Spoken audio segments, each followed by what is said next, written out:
Afternoon, everybody. Thank you for being here live in the flesh. So this is our first in-person literary festival event, but not the first literary festival event. So we've had a few last week. Tonight at 7 o'clock, if you tune in to litfestival.org, you can hear Camille Dungy. She's going to read, play some games, answer some questions. And then tomorrow we'll be back in the same spot for Leah Hampton and Annette Snoot-Clapsaddle to hear them read. Today, though, we have the Gilbert-Chappell Distinguished Poet Jessica Jacobs and her two mentees, and I'll let her introduce them. But before she does, Caleb is going to come up and tell you all about the Gilbert-Chappell series because it's open to poets in our region. So you should consider it going forward. So I'm going to turn it over to Caleb.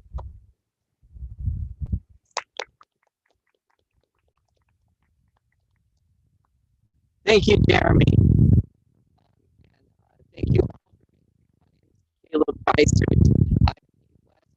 Region Chair of the Gilbert-Chappell Distinguished Poet Series, and it's an honor to be with you today and to introduce Jessica Jacobs and to welcome our mentee poets.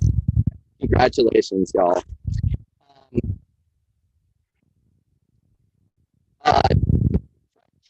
Chappell was once asked, "Is poetry important?" And he replied, "I don't know. I do know this. It's inescapable. People listen to poetry all the time. Pop music, TV jingles. It's shot through popular culture. Granted, it's low wattage, but it's poetry. There's never been a society without poetry. There have been societies that have had no concept of money, but they sang, they danced, they chanted, they had poetry.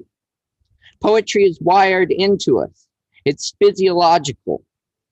People say they don't read poetry. They read it every day. And it's the ability of Jessica Jacobs and our mentee poets see the poetry that is everywhere in the world that led me to select them for the Gilbert-Chappell Distinguished Poet Series. So the series was established in 2003. It's named in honor of Marie Gilbert and Fred Chappell. And it was created at the advice of Fred Chappell, who was North Carolina Poet Laureate at the time, in order to further the North Carolina Poetry Society's mission to foster the reading, writing, and enjoyment of poetry in our state.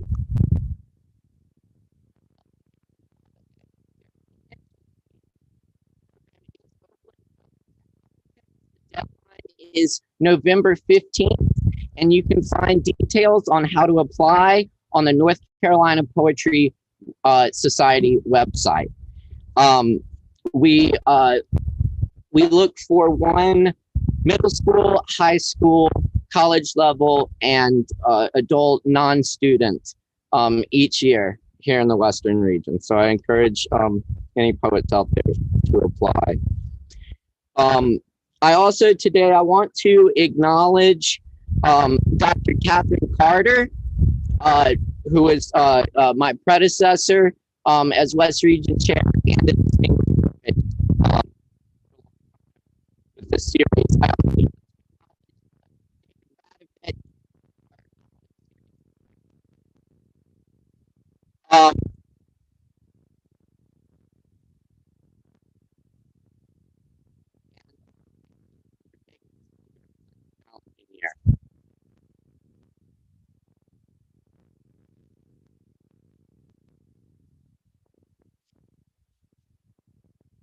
Now going to introduce our distinguished poet.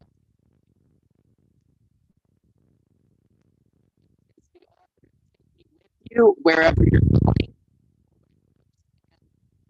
with distance like. She is chapbook editor for the acclaimed Beloit Poetry Journal. She also has co-authored with her wife, the poet Nicole Brown, Write It, 100 poetry prompts to inspire. That's from Spruce and Penguin. Jessica has led workshops around the country and taught for Hendrix College, UNC Wilmington's MFA program, and writing workshops in Greece, among others. In other words, I couldn't think of a more perfect candidate for the Distinguished Voices series than Jessica Jacobs. Please welcome Jessica Jacobs.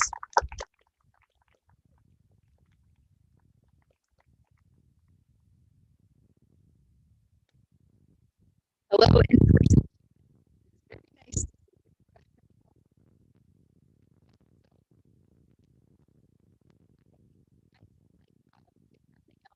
In this last whole year, I have to maybe more than you wanted, and yeah, and two of the things that I realized that are really some of the great gifts of my life are literature, right? And poetry, the books that have kept me company, that allowed me as a young person to know how big the world could possibly be. And then the writers that are now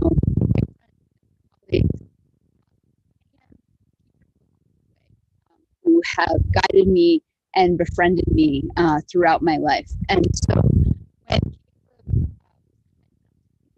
the Gilbert-Chappell series, I immediately said yes, because truly, I feel like there's no greater honor than working with someone on their poems. There's intimacy and vulnerability in the act of sharing creative work with another person. If you all and I have such great admiration for Caroline Poole and Kathleen Calvi, and I thank you for trusting me with your work. And one of the true joys of this has been just watching your poems grow and strengthen every single round of revisions. So I am very, very excited to hear them read their poems. So I'm just going to read two poems and get out of the way. I feel like that's really my job today. But I'm grateful to be a part of the series, and I'm grateful that you've shared your work. So I am currently hopefully nearing the end of a collection of poems that engages with the book of Genesis. And when I was thinking about what poems to read today and thinking about the idea of teaching and being a mentor, I thought I would pick two poems that are kind of engaged with some of the teachers in my life. And the first one might sound sort of ridiculous, but it's about my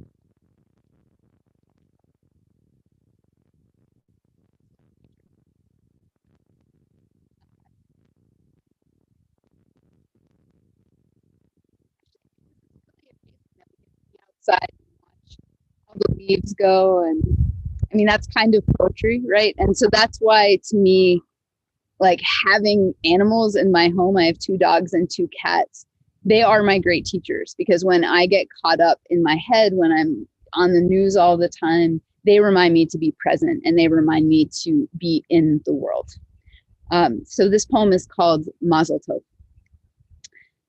Circular breather, our dog can whine without ceasing, his tail thumping the wall beside the bed to call me up and out to the yard instead. In moonlight, the hydrangea's white blossoms are a zodiac of branch-bound constellations. Once God called Abraham out from his tent to the open field to count the uncountable lights above, promising offspring bountiful as dust, numerous as the stars. Like Abraham, I too left my land, my birthplace, my father's house. But the closest I have to an offspring is lifting his leg at the azalea, nose busy with the news the night air brings. Birds and other joyous occasions, the Jewish go-to for congratulations. Yet Tov means good, and Mazel, constellation or destiny. And sometimes, like Abraham, you must leave the place that grew you to stars. In the house, my wife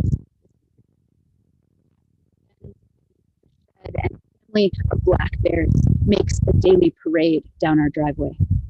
Above, trees frame a porthole of sky. Maybe, though, it's not always the stars that matter, but the space between them, the lines we draw to shape the absence, the lives we forge around what goes missing. From the deck, the cool breeze makes a festival of the silver-lit leaves. Under my palm, there's the warmth of his fur, the steady rise of his ribs. He doesn't know his kidneys are failing, that his muzzle is white as the winter our vet has said he will not live to see. Like all of us, most of us, he doesn't know it. His chin on my leg, he trusts me with the weight of his head. So if I wish you mazel tov, know what I mean is, may you find a reason to open your door to the dark. I'll mean, may you live beneath good stars and take the time to notice. Thank you. And this last poem is about a human teacher.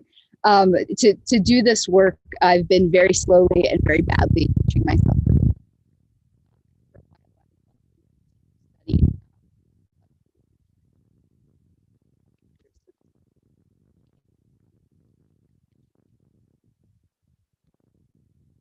Prayer should be a tunnel. Prayer should be a tunnel, my Hebrew teacher says. And I'm a pigtailed kid again, descending from a blazing Florida day to the murky depths of SeaWorld's tunnel of terror, a massive glass passage through a seawater tank. Sharks glided by, fins foxed and furrowed as the edges of old treasure maps. Far above, the inaccessible surface rippled with a chainmail of light. Prayer should be a tunnel, she says again, making an O of her hands and pushing it out before her. My teacher, also a dancer, uses her body to create structures in the air. It should take you there, she says. English is not her first language, but by there, I know she means God. By tunnel, I think she means conduit, a direct channel in. A sign in line had shown a whale teetering atop one of the tunnel's glass blocks to demonstrate its fortitude, to tell me not to be afraid. But I was. Each shark with its hacksaw teeth clearly meant for me. And it was only a matter of time, nod.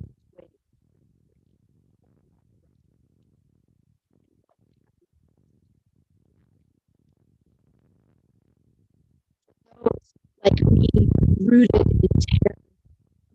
Sidewalk kept us in motion, easing us through the eerie underpass, acting just like time, which moves us without the need for us to move. We want it to. Prayer should be a tunnel, she says, but what words, what melody would let me make with my body such grand architecture in the air? Let me stand in one place and travel both out and in. Let me sink and not drown. Let me wander unafraid into the open mouth and emerge unscathed, yet changed. Thank you.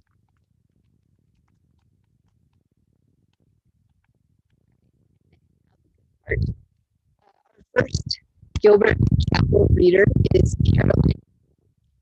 She is a 22-year-old writing and history, way to be a slacker, man, at the University of North Carolina, Asheville. She's only found her passion for poetry recently, but writing as a child. World produced. She has been published 3 times in the Headwaters Creative Arts Journal and once in the Oakland Arts Review. For her senior thesis this upcoming fall, she will write her first complete poetry book with the goal of publication in 2022. She credits her love of writing and poetry to her mother, Lisa, an independent bookstore owner and original artist in her family. It's very sweet.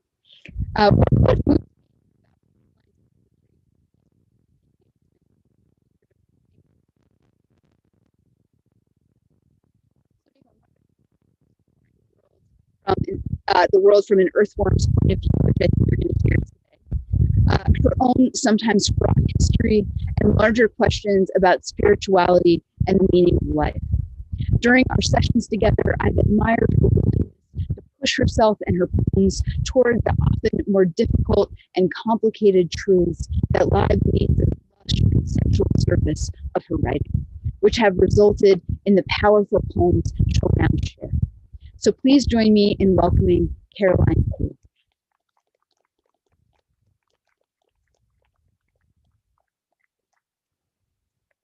This is my first reading, so I might be very shaky, but we'll see.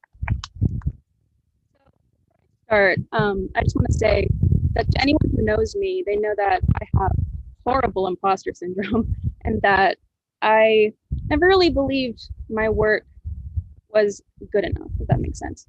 But when I was chosen for the Gilbert-Chappell series, that was the first time I really felt like I was noticed and that my work was good, which is really exciting for me. So this first poem was inspired by an earthworm, something very small, very meaningless in the grand scheme of things. But sometimes I think that earthworms can go through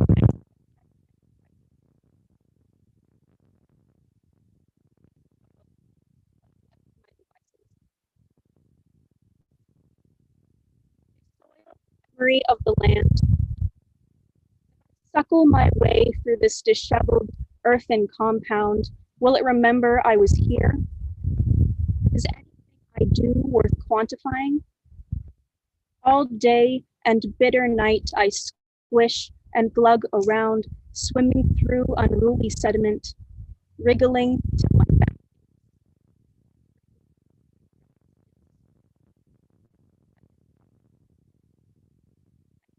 Up my brain, this built-in turtleneck, and get on with the cold. Finding won't make the rain come. Sitting still won't bring the spring. I will tell myself false positivity for my selfish thoughts.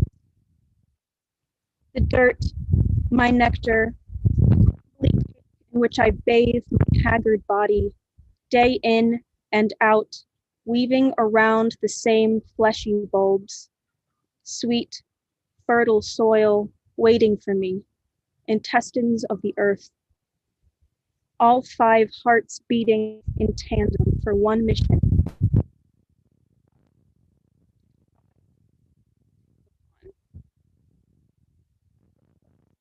Not rise for me and sleep under an ignorant moon. I dig under an ancient earth mother, reluctant to reward me for my work.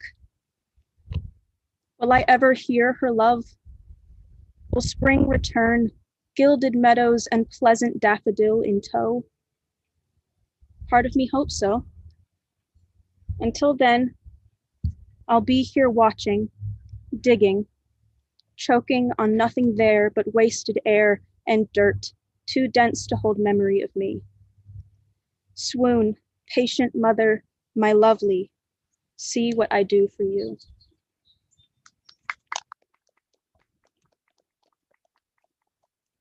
Okay.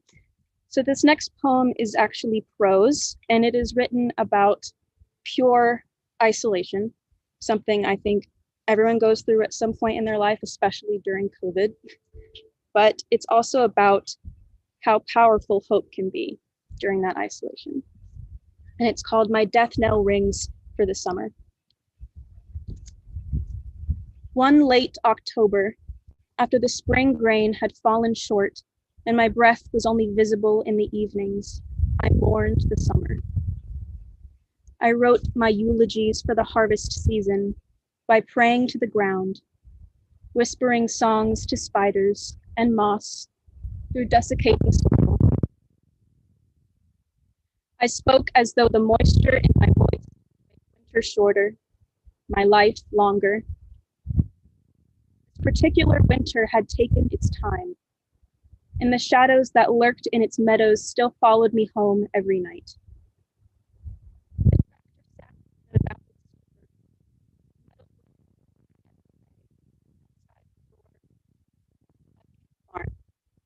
Until the morning inevitably came. It rested, soaking in the sun, stretching its glamour till the joints clicked and popped, grasping onto the heat of the daytime to stay warm. Its age was showing too. Pillbug radiator blending in against the linen-rimmed skyline. It was time to retire. Maybe medicated cocktails as well. I am the only baron on this acreage. My cold head whispered thoughts too dark to put into words.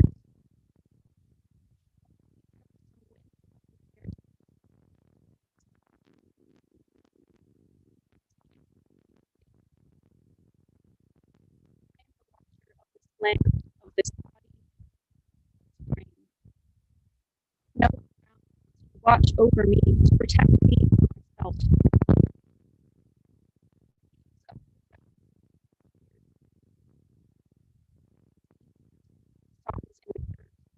Not in this town. A daily devotional I was so privileged to hear during the white, hot, dribbling summer.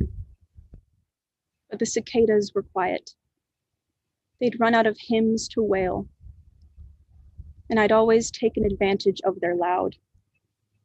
The murmurs moving through my ear canals like an insect choir. Who knew something so small, so crooked, sound so holy, and how quietly it remained. It was hard to stay awake without those sounds of September. My affair with the summer had ended, and I was back to faulty forecast and no phone calls after 6, and silence. It was time to return to my work, planting winter seeds and feeding them the nutrients they needed and deserved. I had to sit resolute on the creek bank and push back the ache to press fingers through ice, too sturdy to melt against them, for the burns of cold and heat feel the same. I assumed my songs for the soil fell on deaf ears. The people around walking through this town had no idea of my acreage, of the tractor, or the mud sealing itself on the barn's aged walls. And yet, despite it all, I tied my bells to the summer's grave. A kindly cotton string attached. I knew she was not truly dead. I knew she would grace me with a gentle tug and a singing bell, a signal in the dark to dig and exhume a warm body. There is a blind faith buried in my depressed, aching acreage. Faith for a kinder spring, a louder summer, a more forgiving winter.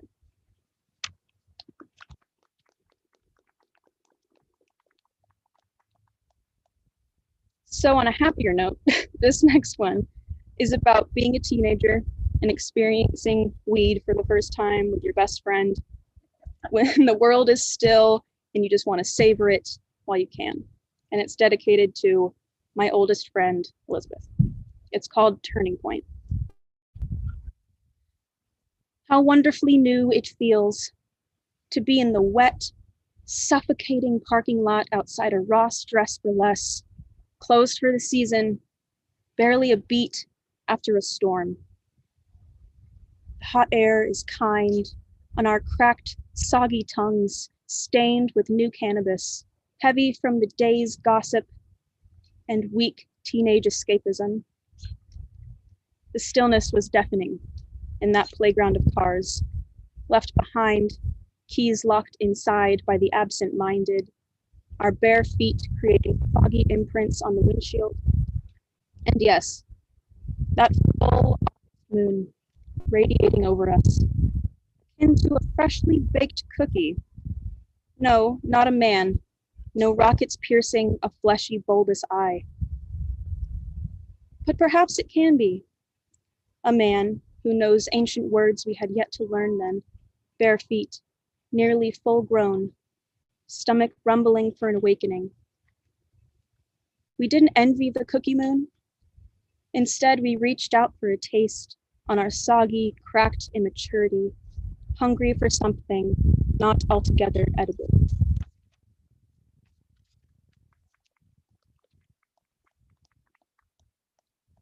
So this last poem is the longest, sorry, and it is my most personal.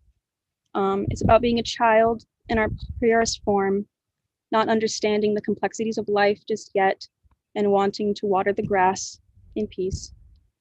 And it's called Homily. It was asphyxiating and sticky outside. The narthex had been suffocating, still but overcrowded with packing peanut people after a bitter and shameful service with a fresh homily to wash it all down. I could look down and see old ketchup stains from post-church lunch 4 weeks ago. Mom hadn't washed my Sunday best, for it had been a while since we'd stayed with her. Oh, I loved to be naked. Preferred my little rubber banded wrists free from the matching smock dresses Mom forced them into.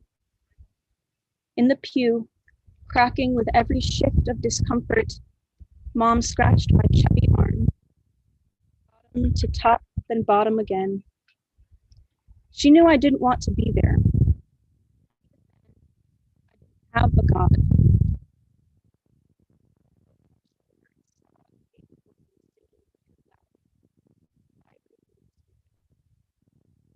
So vigorous you would think. Her closed eyes and the tap-tap of her purple hand on her Oscar de la Renta heart gave it away. I never felt a vibration like that. And I never knew her name, but she probably knew mine. I never blamed Mom, or anyone for that matter. Her faith had been shaken with God and my forgiving Father. I learned early on that prayer cannot heal a desiccating brain and body. Only time and exile, in the willpower to rise and buckle a baby's Mary Janes for church. Sunday was designated for the 5 of us together, but only Sunday mornings, for keeping up appearances with God and everyone else. It started on the short drive home. Silk hand-me-down bow off, lace-trimmed socks off, black patent leather Mary Janes off. Articles of clothing that barely fit my growing baby body, crippled and shoved beneath the seats. I didn't worry. I could get them out of the car later.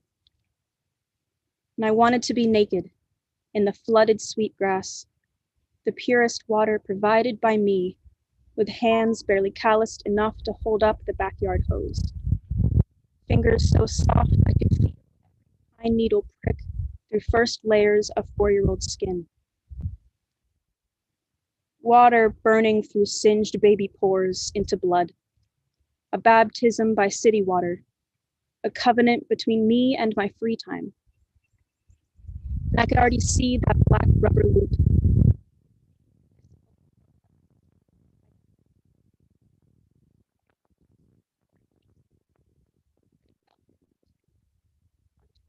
Skin, gotten that way from the beach sun last Sunday and the Sunday before, procrastinating our church and the shells a benevolent placeholder for congregation. Babies don't understand gods or estrangement, let alone a quick divorce. I never quite understood why Mom dropped me and my sisters off at home, or where she went after the long, hot service. All 5 of us would. Parents' shoulders pressed tightly, closer to each other than they would like. She had said, around the block, but our road does not stretch for hours. I guess she just needed to drive, to be alone in the car with capital H him. Father she did love.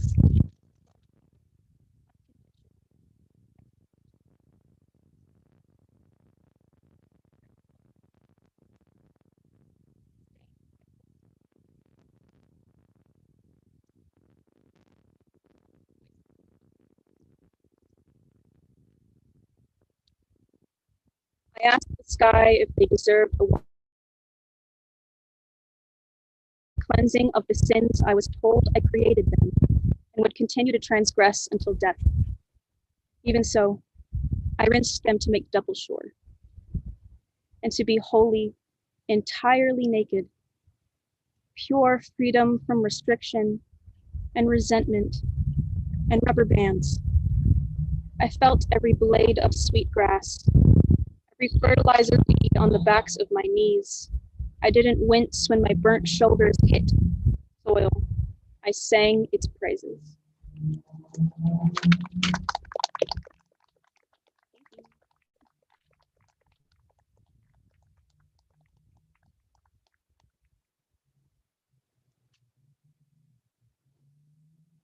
We have another hand for Caroline's first reading ever.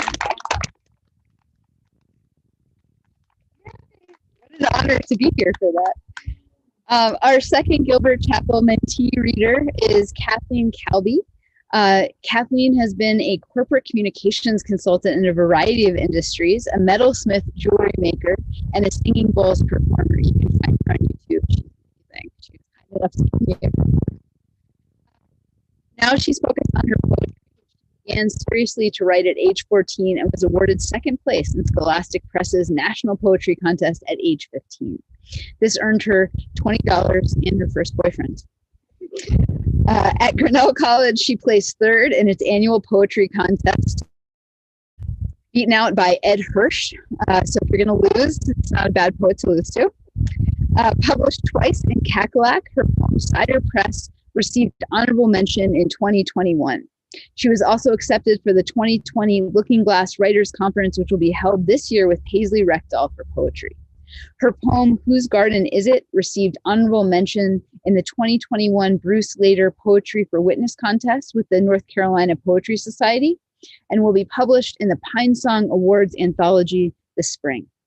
Currently, she is compiling poems for a full-length book manuscript and working in her garden. With Kathleen's poems, what I noticed from the beginning was how they are constantly moving both outward and inward. When she thinks about the wisdom that comes from surviving past middle age, she brings those insights out into a sunlight field. When she looks at a photograph of her father when he is soon to head to war, she looks in past the surface of the image about her grandmother's emotions in that moment. This results in poems that are intellectually and spiritually complex, but always grounded in the physical world. So please join me in welcoming Kathleen Calvi.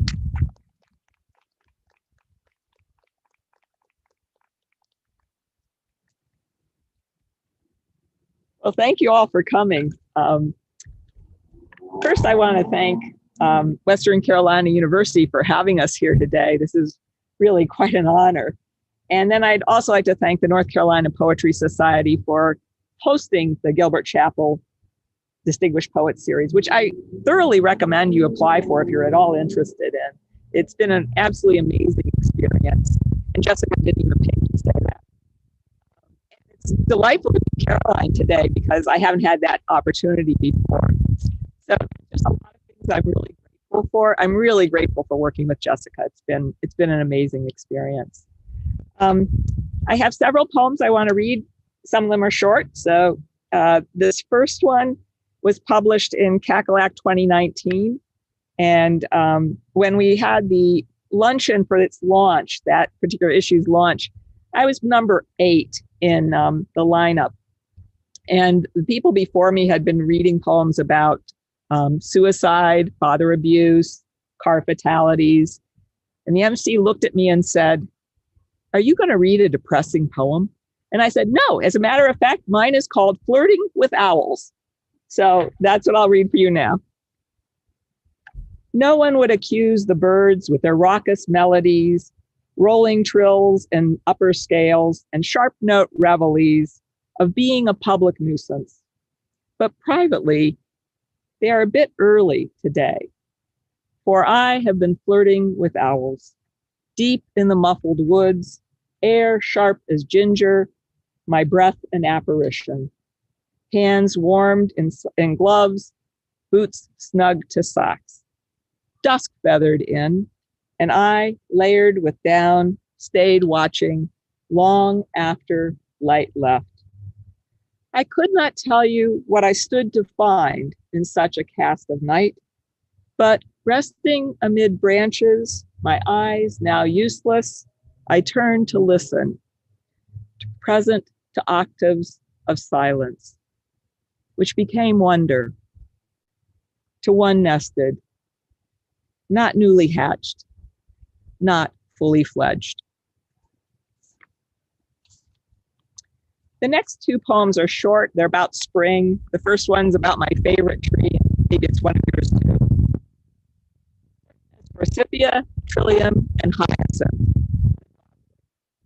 Shy as a doe, a geisha among the woods, too delicate for the sun, her petals powdered pale, dozens of porcelain teacups balanced on her arms, a maiden's ghost, skirting trunks and branches, her white kimono netted in grapevine. Of course, spring has its issues too. And this past week, you may have recognized this one.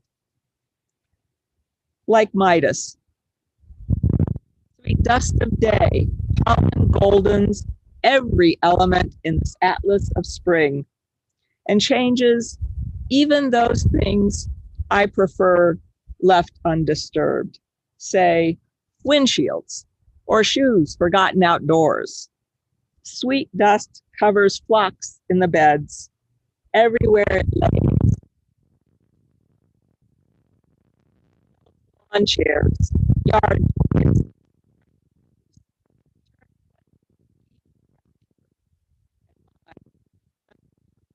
Dismay. Now, the next three poems I've worked on with Jessica, and I owe a lot of credit to her guidance in how these have developed. The first one I'm going to read is one that I've been working on for 3 years and numerous drafts. And she really helped to guide me into a structure with this poem that it needed. In the meadow of later years, hell bent its fire back.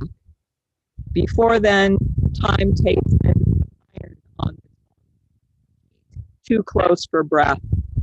Twisted roots knee-felled me, all the traps set, sprung, organs in my abdomen wrenched.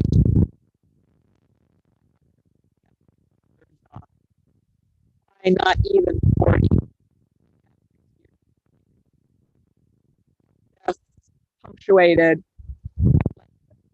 by surgeries, recoveries, diminishments.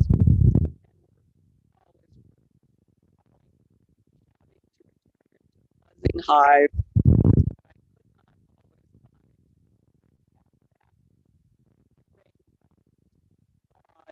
No. Drove in a slog of cracked rocks. Then it was over. The graves covered, stones set. What happened next, I couldn't say. I droned, I worked, never sipped the nectar I conveyed, not mine to taste, until the day I came to a meadow, the grass long and bright in its reaches, sun soothing it like water, breezes lightly bowing it, my own buzzing stopped. A fox stepped from the wood's edge, all sun honey in its fur, small but teeth sharp, neither of us to be misjudged in a haloed field. The rings of hell dropped away. I forgot the names for sin, which number as many as those for God.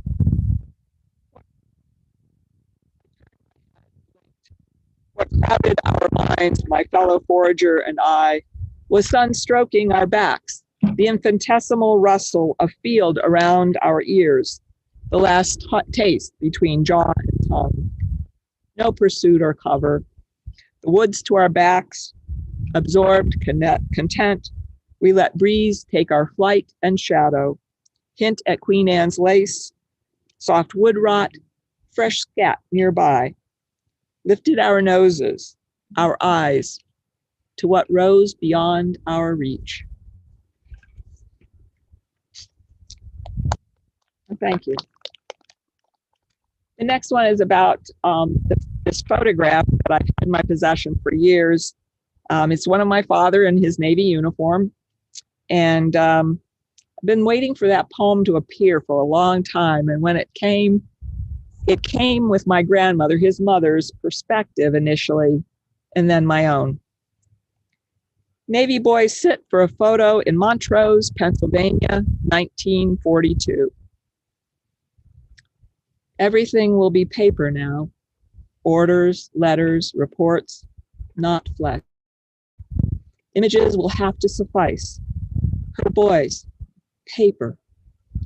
The uniforms arrive, and she must have a photograph. Steps, thunder, stair treads, noise, so much noise. Quiet will drop its cover everywhere, as it did when they left for state. But that silence carried little threat. Small, white pastel.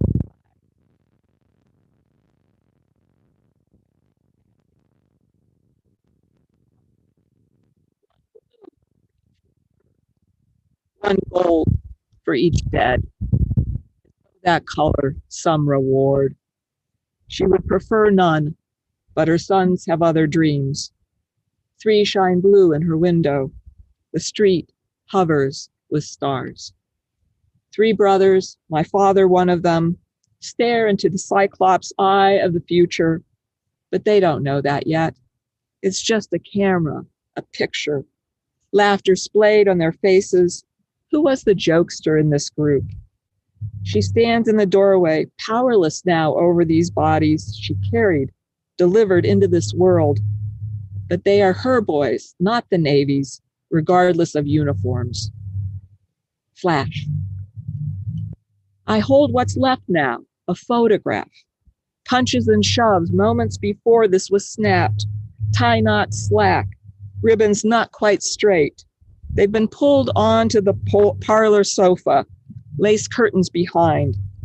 They believed nothing could harm them. As it was, as any mother, safe as it was. Their father funded their needs. 3 dark-haired minors.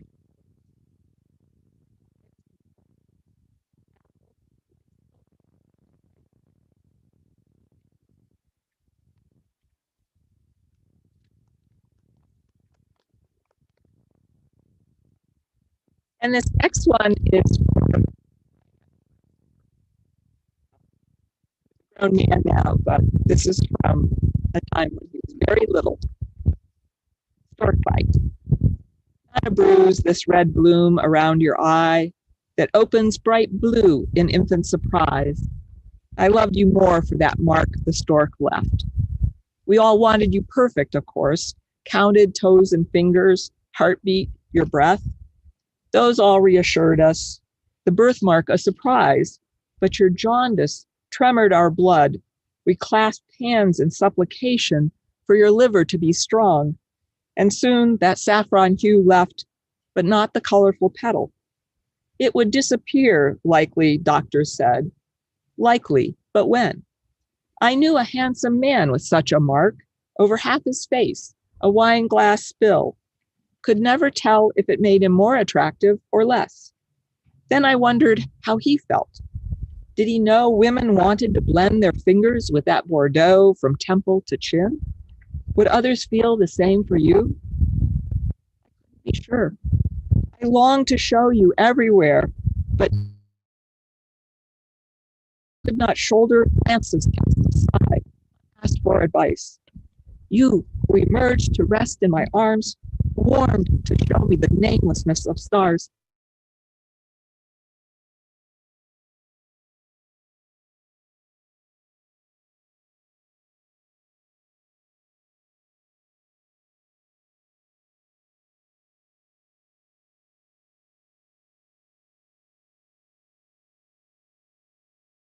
Award for this year, 2021.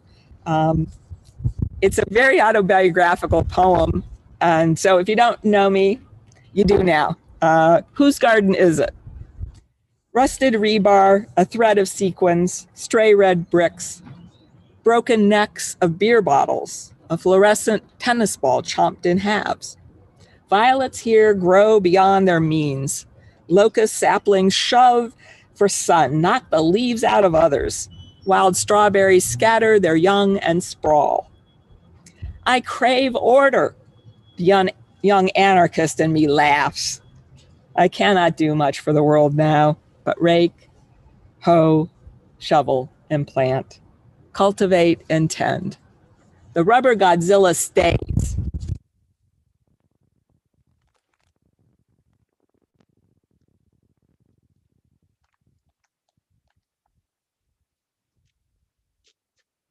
So we have a minute or two if anyone has any questions for Caroline or Kathleen or Jessica about their poems, their work, this series, and how you get involved, what it's like to work.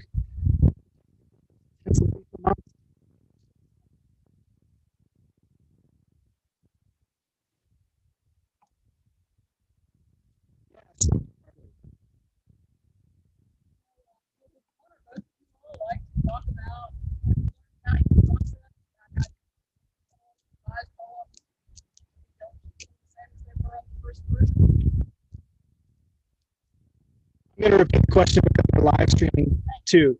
The question was about what they learned in terms of revision and redrafting these poems over the course of however many months.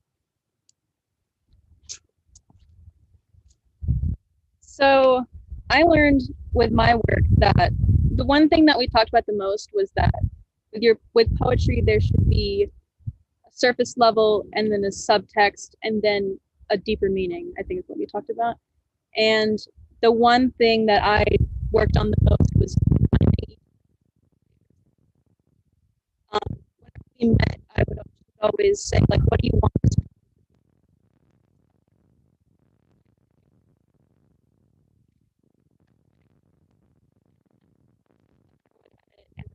And the month, I would really work within myself to find that subtext and that deeper meaning. And it was really hard, and I'm still working on it, but that's probably what I've learned.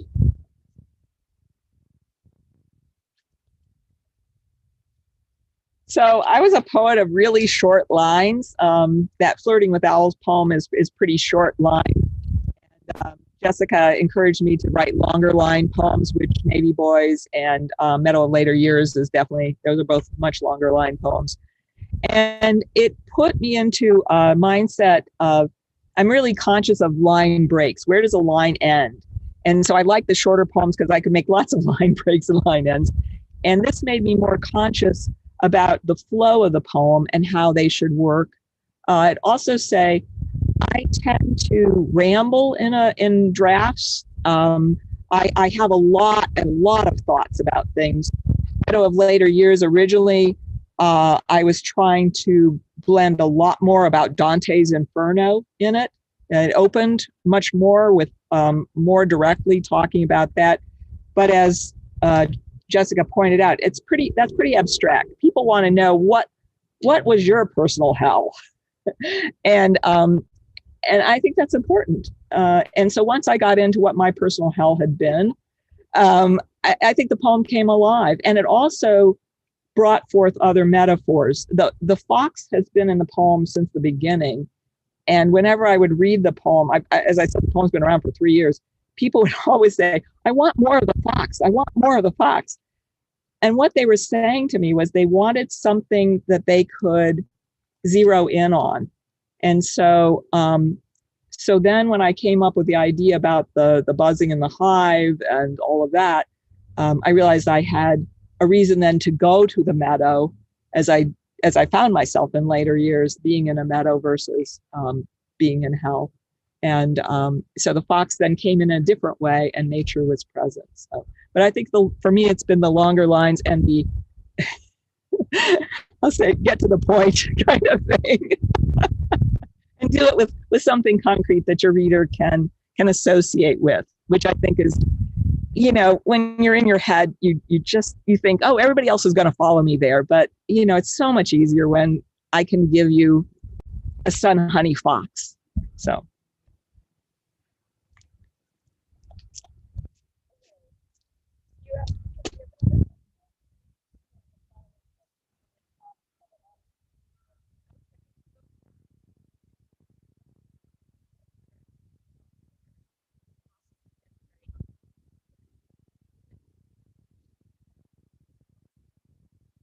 What that collection is going to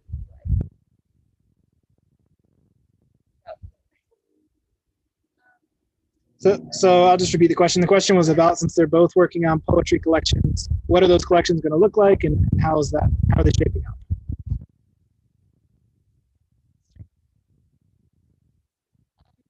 So something I noticed a lot in my work was that I also use a lot of, even though I don't have my poem, it's still something that was so ingrained in me growing up as like a Baptist Southern family. And so I'm definitely going to incorporate that last poem into it, but I'm thinking of focusing hard on that religious imagery because it's something I connect with my childhood so specifically. So I might name it homily, I might name it something else, but that so far that's what I'm going to do. It's exciting. Well, since moving to North Carolina 3 years ago, I've been writing like a mad woman. I don't know if it's the environment. I'm not sure what it is about being here. Partly I'm not working full time, so that helps. But I actually have 2 books. One I would like in some way to dedicate to North Carolina because it's been such an amazing place. But the second book, or maybe the first book produced, I have the intention of calling it The Garden of Loss and Love.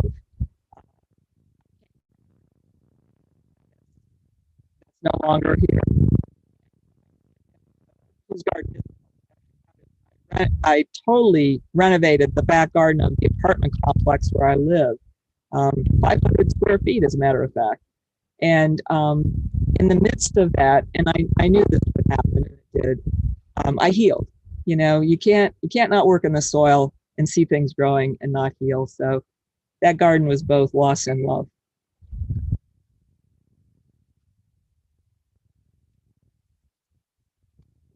Thanks everybody for coming out to this event. So Jessica has some books that I took out because they were blowing away, but they're there for sale.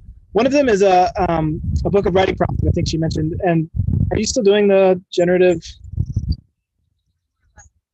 Okay, so she and her partner, the poet, 3 generative online writing workshops, and there's one more in April 20th. The other thing is I have some posters. So if you want to take a poster home from the Spring Literary Festival, come grab one. And then tonight, log on to litfestival.org to hear Camille Dungy and be back here tomorrow at 4. Thanks, everybody.